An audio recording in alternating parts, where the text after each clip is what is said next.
She almost threw them away. 2 small boxes with no labels and no visible value. If she had gone down to the basement 10 minutes later, if she had started with a different shelf, if she had simply decided it was just more junk, this story would never have happened. The house in Canada came to her after her aunt was moved into assisted living. Nothing special, old, cool, with a basement where decades of forgotten things had quietly accumulated. She wasn't looking for treasure, she wasn't expecting discoveries, she was simply sorting through the past box by box, separating what could be kept from what had clearly lost its meaning. The basement was the worst part. It was always colder there, the air felt heavy, and every step echoed dully, as if the house itself didn't want anyone lingering. Boxes lined the walls, most already open, their contents obvious and disordered. She worked mechanically without really looking until her eyes caught on 2 identical boxes on the lowest shelf. They didn't stand out by color, they weren't labeled, and yet something about them felt out of place. They were too neat for that environment and too heavy for their size. She picked up one, then the other, and for some reason didn't open them right away. She just held them. There was a sense that rushing would be a mistake. They had waited untouched for too many years. And that day, she left the basement with a feeling she had never had before, as if the house had given her not an object, but a hint. She opened the boxes that evening when the house had gone quiet and every sound felt amplified. Inside were lighters. Metal, cool to the touch, worn but remarkably well kept. They didn't look new, but they didn't look damaged either, more like items that had been used rarely and deliberately by someone who knew they weren't ordinary. She picked one up, closed the lid, and heard the click. It was soft, precise, far too exact for something that had sat untouched for decades. That was when the first real unease appeared. People don't store useless things separately. They certainly don't keep them in pairs in matching boxes, hidden in the farthest corner.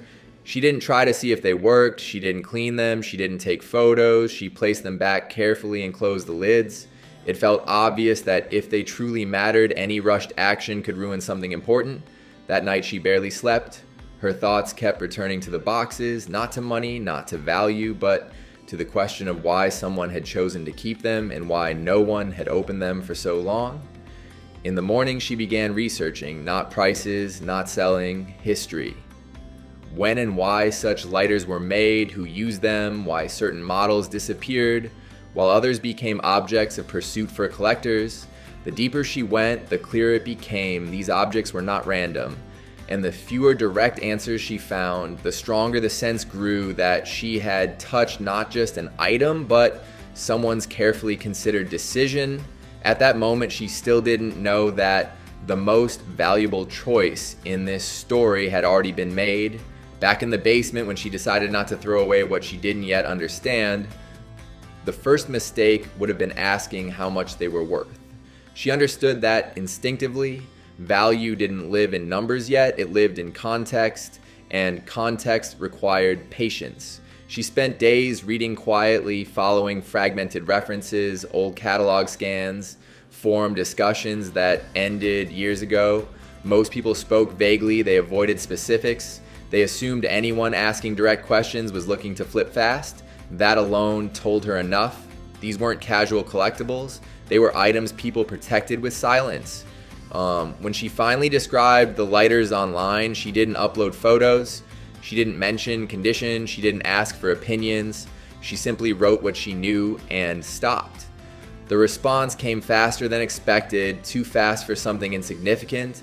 Questions appeared almost immediately, but they weren't about price, they were about provenance, whether both lighters had been stored together, whether the boxes were original, whether any markings had been altered. Someone asked if she was sure they hadn't been separated at some point. That question lingered. She realized then that the pairing itself might be the rarest part. She answered carefully. Short replies, no assumptions, no enthusiasm. She wasn't playing a role, she was protecting uncertainty. Within days, she was invited into a smaller conversation space, not public, not searchable, a place where fewer words carried more weight. There, she shared the photographs, not polished, not dramatic, just clear enough to confirm what some already suspected.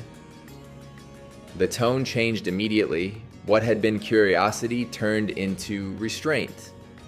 People stopped speculating, they started choosing words. A few went quiet altogether. One message stood out. It wasn't an offer, it was a warning. Don't sell these quickly. Another followed. If they're real, you only get one chance. That was the moment the story shifted. She wasn't holding objects anymore. She was holding timing. She stepped back. She didn't reply for a full day, not to test anyone, but to understand herself. She asked one simple question instead. Why do these matter now? The answer came from someone who had no reason to impress her. They explained that certain series of lighters weren't valuable because of age, but because of disappearance. They were never meant for mass use. They were produced under specific conditions, distributed quietly, and then replaced by newer designs. Most were used until they failed. Few were stored untouched, and almost none survived as intentional pairs. That explained the boxes, that explained the care, that explained the silence. She began to see the shape of the decision ahead. She could list them publicly and attract noise, or she could wait and let the right people come closer. She chose to wait. The waiting did something unexpected. It filtered attention. Messages slowed, but they became clearer.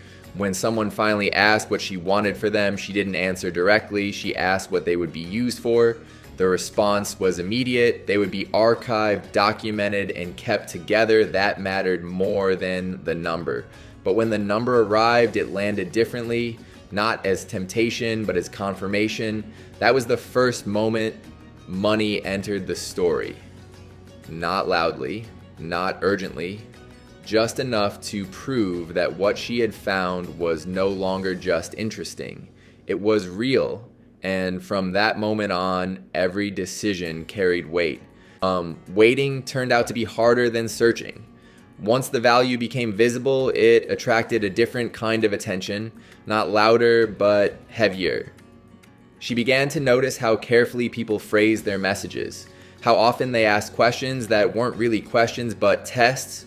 Some wanted reassurance, others wanted control. A few tried to rush her politely as if urgency could be disguised as concern. She didn't rush. She kept her answers short, consistent, and factual. The lighters stayed where they were, wrapped the same way, untouched. She resisted the temptation to recheck them, to hold them again, to confirm what she already knew, because the moment she treated them like money, she would lose the advantage she didn't even realize she had yet.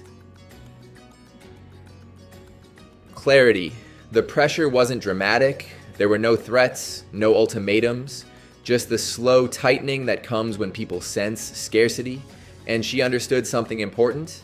The less she moved, the more valuable the situation became. Time was no longer working against her, it was working for her. One evening, she received a message that felt different. It wasn't cautious, it wasn't excited, it was precise.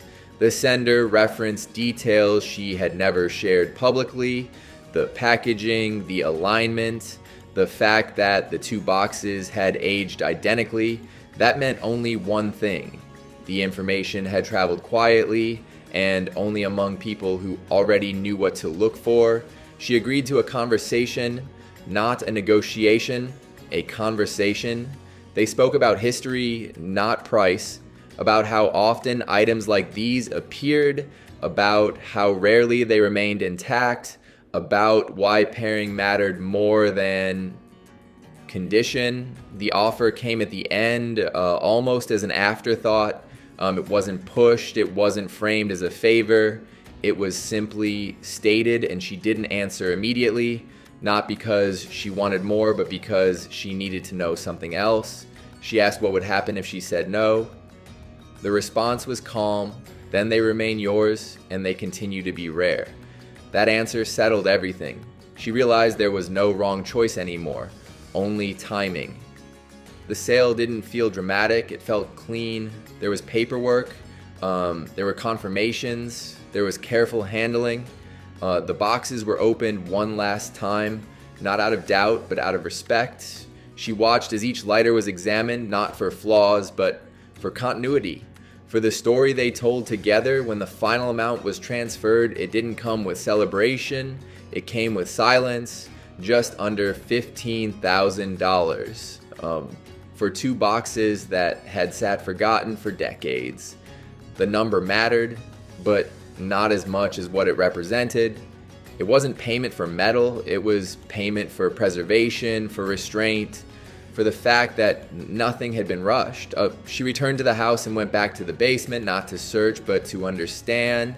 She saw it differently now, not as a place of clutter, but as a place of unfinished stories. Most would never be valuable, some would, but the difference wasn't luck, it was attention. People later asked if she felt strange giving them up. She didn't. The lighters had already done what they needed to do. They had taught her that value doesn't announce itself, and that the most profitable moment isn't when you find something, but when you know exactly when to let it go.